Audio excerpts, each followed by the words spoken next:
बिस्मिल्लाहिर्रहमानिर्रहीम।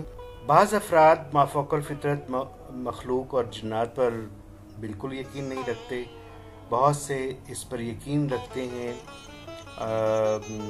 हमारा इस यकीन है, हम बहैसियत मुसलमान इनके वजूद और इनकी हकीकत से इनकार नहीं कर सकते। जिन, आसेब, अफरीत और अजीब व गरीब मखलूक़ात के मानने वाले पूरी दुनिया में मौजूद हैं और कोई भी तहज़ीब या माशरा इससे खाली नहीं। जैसे दुनिया भर में पुरअसरार मकामात के किस्से, कहानियाँ और वाक़यात मशहूर हैं, इसी तरह से पाकिस्तान में भी कुछ मकामात ऐसे हैं कि जो अपनी पुरअसरारियत और खौफ की वजह से मशहूर हैं या जाने जाते हैं।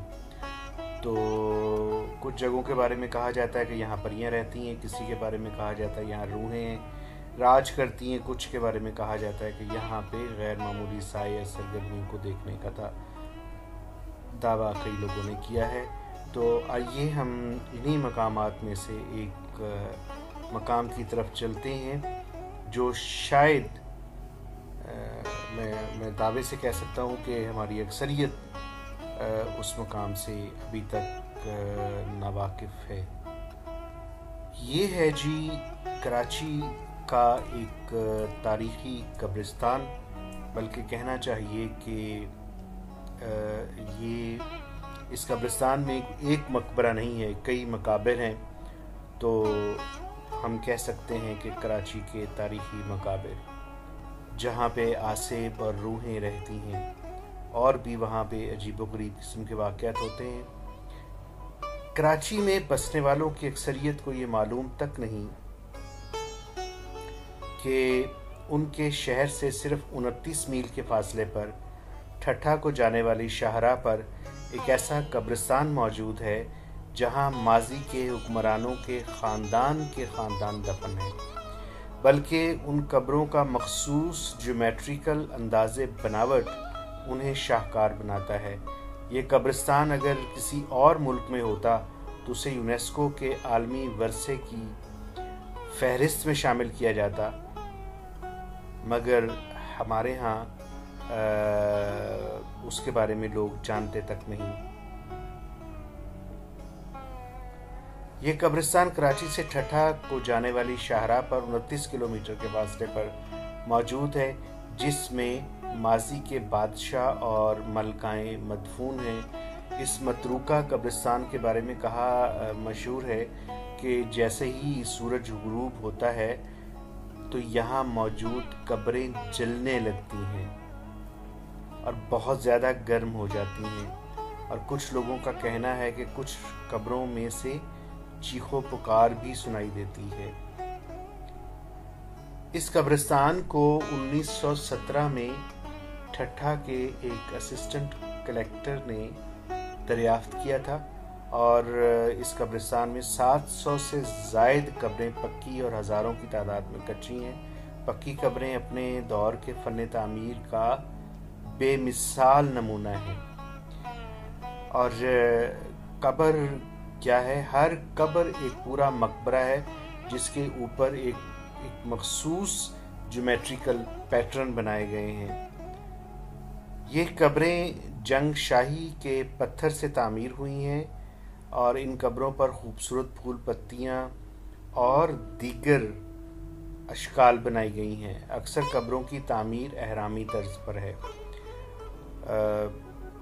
हर कब्र पर मदफून शख्स का नाम लिखा हुआ है, और इन कब्रों को अगर दूर से देखा जाए तो ऐसा मालूम होता है जैसे हम अहराम मिस्र के किसी कब्रिस्तान में आ गए हैं और जैसे कुछ सिपाही एक कतार में खड़े परेड कर रहे हों। इन कब्रों को इन पर बने नक्शो निगार से बआसानी पहचाना जाता है, और यही नक्शो निगार और मखसूस बनावट दीगर कब्रों और दीगर कब्रिस्तानों या दीगर मकाबर से इस कब्रिस्तान और इन मकाबर को मुमताज़ करती है। नक्शो निगार से ये पता चलता है कि कौन सी कब्र मर्द की है और कौन सी औरत की। औरतों की कब्रों पर ये बड़ी हैरान कुन बात है, और उस ज़माने के लोगों की अकल और उसको दाद देना पड़ती है کہ عورتوں کی قبروں پر زیورات اور بچوں کی قبروں پر پالنے کے نقوش بنے ہوئے ہیں، سرداروں کی قبروں پر تاج کے نشان بنے ہیں، جبکہ سپاہیوں کی قبروں پر جنگی ہتھیاروں کی تصاویر بنی ہوئی ہیں۔ بعض قبروں پر میناکاری کا کام کیا ہوا ہے اور بعض پر قرآنی آیات بھی لکھی ہوئی ہیں۔ ان میں سے بعض قبریں ایسی ہیں جن پر گھوڑے، مچھلیاں، اونٹ، ترکش اور مختلف جانوروں کے نقش بنے ہوئے ہیں۔ بعض قبریں محراب نما ہیں جہاں سے دیکھا جائے تو پورے قبرستان کا منظر نظر آتا ہے۔ ان قبروں کے بارے میں کہا جاتا ہے کہ یہ 700 سال پرانی قبریں ہیں۔ جس طرح اس قبرستان کے نام کے بارے میں مختلف محققین کے نزدیک مختلف آراء ہے، اسی طرح سے محققین یہاں جو مدفون لوگ ہیں ان کے بارے میں بھی مختلف رائے رکھتے ہیں، اور کسی نے کہا کہ یہاں جو جوکھیو قبیلے کے لوگ مدفون ہیں، کچھ کا کہنا ہے کہ یہ جو قبریں ہیں یہ بلوچوں کی قبریں ہیں۔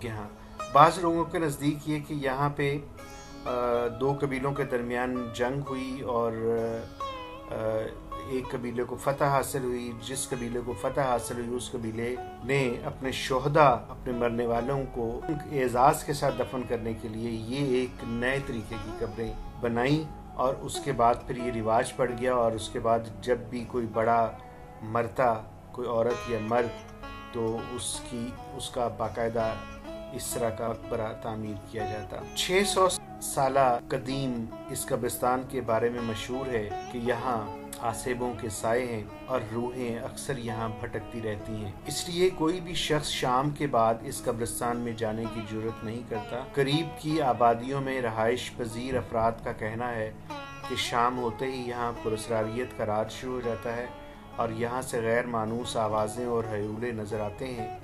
جیسے ہی سورج غروب ہوتا ہے تو یہاں موجود بعض قبریں جلنے لگتی ہیں اور بعض زیادہ گرم ہو جاتی ہیں۔ کچھ لوگوں کا کہنا ہے کہ انہیں اکثر رات کے وقت قبرستان سے لوگوں کے چیخنے چلانے کی آوازیں آتی ہیں۔ اس کے علاوہ کہا جاتا ہے کہ اس قبرستان میں کئی پراسرار واقعات بھی رونما ہو چکے ہیں۔ اس قبرستان میں رات کے وقت کسی کو بھی جانے کی اجازت نہیں ہے، کیونکہ یہاں رات کے وقت جانا خطرے سے خالی نہیں ہے۔ 45 ایکڑ پر پھیلا یہ قبرستان ایک عرصے سے محکمہ آثار قدیمہ کی عدم توجہی کا شکار ہے، اور اس دوران 16ویں اور 17ویں صدی کے قدیم بلوچ گھرانوں کی قبروں پر آویزاں نادر نقش و نگار کی قیمتی پتھر چرائے گئے اور بہت سی قبریں مسمار بھی کی گئیں، اور اس کے جو پیٹرن ہیں جو قبروں کے اوپر بنائے گئے ہیں وہ لوگ اتار کر لے گئے اپنے گھروں میں۔ بعض لوگوں کا یہ کہنا ہے کہ شاید ان خوبصورت مقابر کی پراسراریت ہی ہے کہ یہاں آثار قدیمہ والے نہ کوئی دفتر بنا سکے، نہ ہی کوئی مستقل گائیڈ یہاں ٹھہر سکے، اور نہ ہی یہ جگہ ٹورسٹ پلیس بن سکی، اور نہ ہی اس خوبصورت وراثت کی طرف توجہ دی جا سکی، اور نہ ہی دنیا کو یہ عجیب و غریب مقابر دکھانے کے لیے کوئی خاص کوشش کی گئی۔ آج بھی ہم جب اس جگہ کو وزٹ کرتے ہیں یا اس کی سیر کرتے ہیں تو اس کی پراسراریت کی وجہ سے یہاں جا کر قدم جم جاتے ہیں اور قدم اٹھانا مشکل ہو جاتے ہیں، اور ایک قبر سے دوسری قبر کی طرف جانا بڑا عجیب سا لگتا ہے۔ تو یہ تو تھی چوکھنڈی قبرستان جو کہ کراچی کے قریب واقع ہے، اس کی ایک کہانی۔ امید ہے کہ آپ کو یہ پسند آئی ہوگی۔ آپ کو بہت شکریہ۔